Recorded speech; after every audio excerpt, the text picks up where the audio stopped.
Alright, 36 through 40 of Exodus. I'm trying to set my camera up right here. Right here, okay.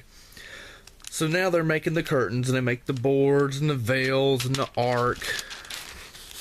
They make the tables, the candlesticks, the altar of incense, the brass altar, the laver, the court. And then it tells about the materials used. Then they make the priestly garments, and then Moses inspected everything. And then they set up the tabernacle. And people had to basically do their sacrifices for their sins and stuff, and the priests, and then they had everything all set up, and then the cloud covered the tent of the congregation, and the glory of the Lord filled the tabernacle. Moses was not able to enter the tent of the congregation because the cloud abode thereon, and the glory of the Lord filled the tabernacle.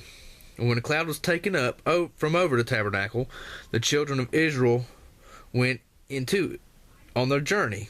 But when the cloud were not taken up, they journeyed not till the day it was taken up. For the cloud of the Lord was on the tabernacle by day, and the fire was on it by night, inside of all the house of Israel throughout their journeys. So basically on their journey, when the cloud covered the tabernacle, they had to stop and stay.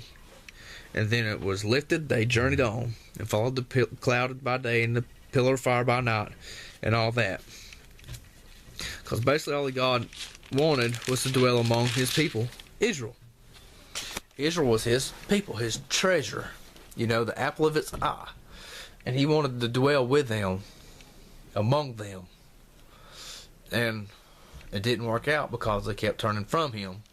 So he had to find another way. And like I said, the laws, we'll really get into them more in the book of Leviticus.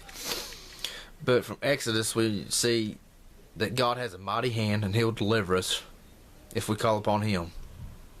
He made a promise to them, and it was prophesied in Genesis that they would be in Egypt for 400 years, and then he would remember them, and he did.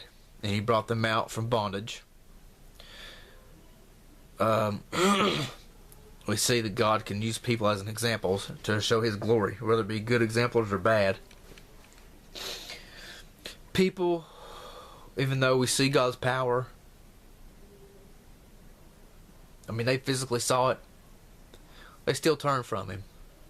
They still get tired. And they complain.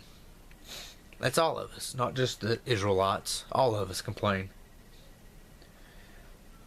And, you know, God has a plan, and he used Moses.